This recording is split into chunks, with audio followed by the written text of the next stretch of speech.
Исәнмесез, эфирдә яңалыклар вакыты, студияда Лина Хәсәншина.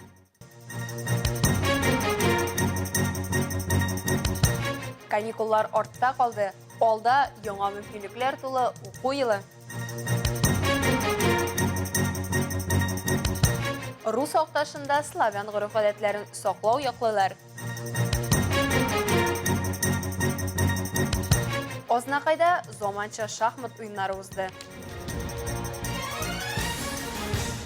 Узган елларда республика юлларында аянышлы тәмамланган юл транспорт хәрәкәтләре теркәлгән. Шуларның икесе Әлмәттә.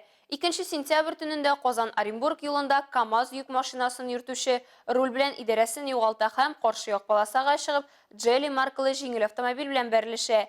Нәтиҗәдә җиңел машинаның йөртүчесе урында һәлак була. Аның 10 яшьлек пассажиры тән җәрәхәтләре белән хастаханәгә озатыла.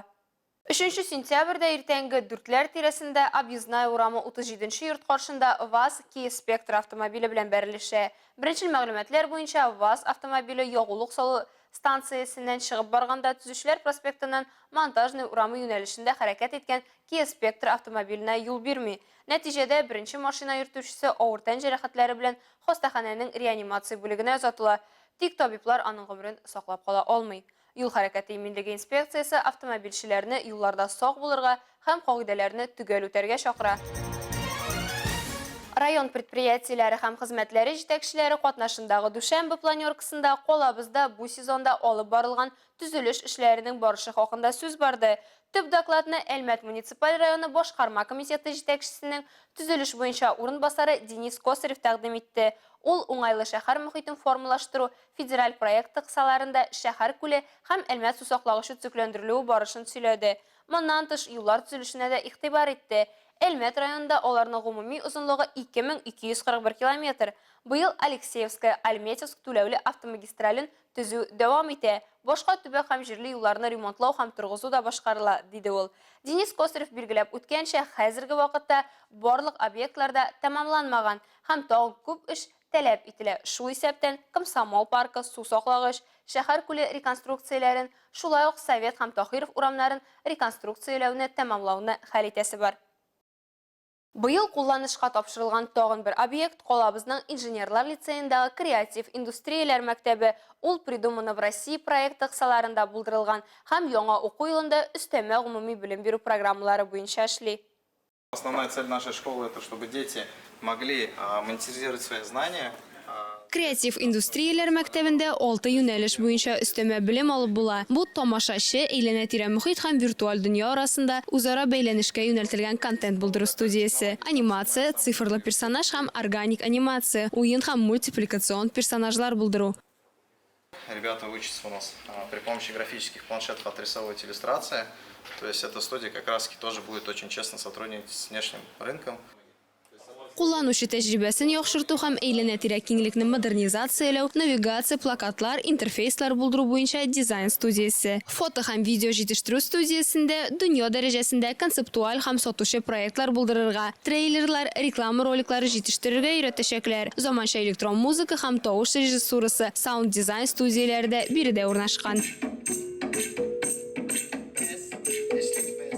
Школа креативной индустрии зародилась в рамках выигранного гранта у Министерства культуры Российской Федерации. Совместно с Министерством культуры РТ мы написали заявку, выиграли грант 120 миллионов рублей на оснащение школы, получается, оборудованием. Креатив индустрияләр мәктәбе инженерлар лицейы бинасының төньяк көнчыгыш канатының 3нче катында урнашкан. Ул 7 кабинеттан тора. Бүген биредә 400 бала белем ала. Шуларның 120-се бушлай укый.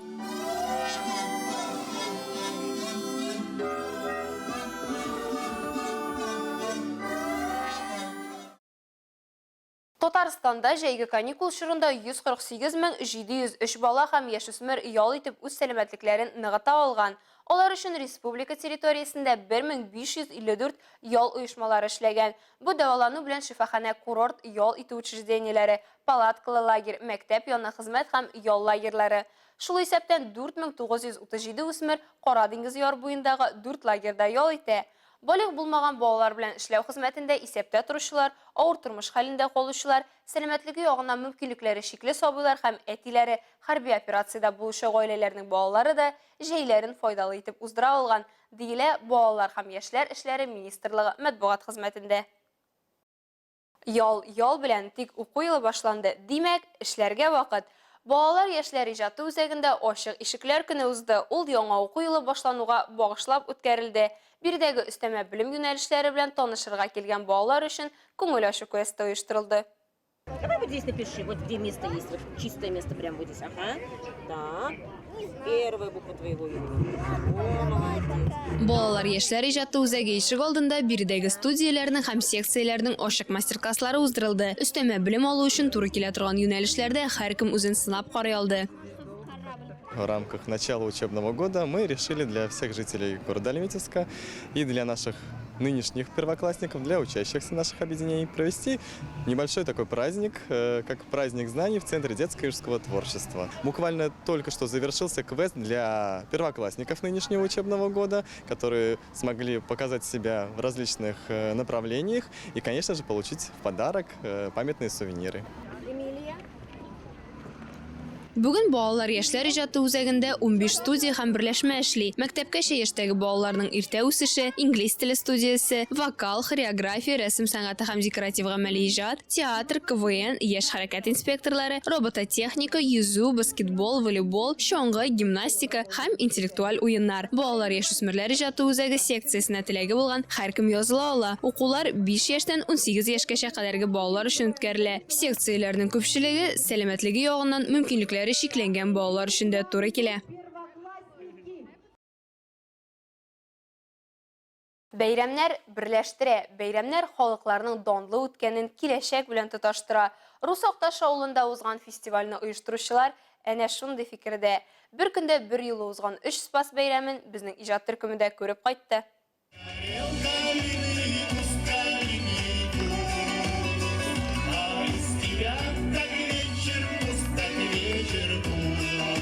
Балалар өлгерергә әле бераз иртәрәк булса да, алма һәм чикләвек җыяр өчен менә дигән чор. Шуңа өстә бу вакытта балкортлар да үз сыйлары белән бүлешеп кышлыкка китә. Тәмле сыйлары белән данлыклы август айы халык календарендә 3 спас бәйрәме белән билгеле булганга, Рус Акташы авылы халкы да аны шулай берләштереп булса да зурлап билгеләп үтәргә булган.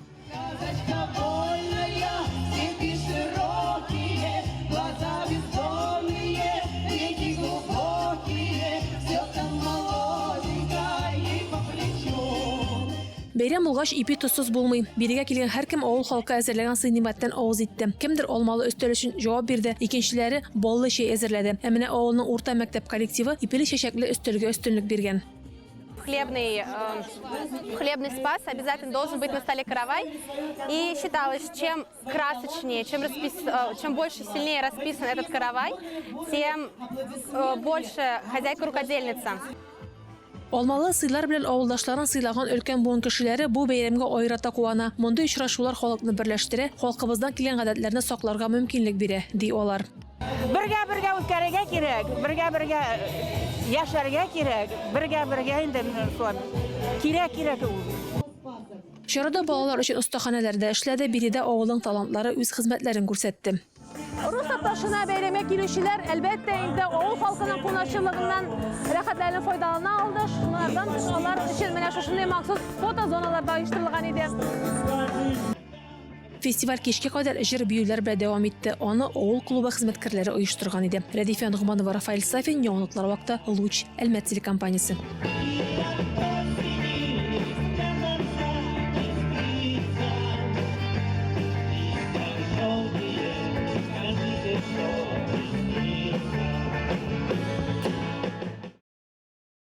Ознакайда заманча шахмат уеннары узды. Шәһәрнең 4-нче лицейында үткәрелгән бер үк вакытта шахмат уены сеансында Фиде мастеры 1998 елга Татарстан чемпионы, Татарстан беренчелегенең вице-чемпионы һәм көмеш призеры 2 тапкыр Казан чемпионы Алексей Шибаев катнашты.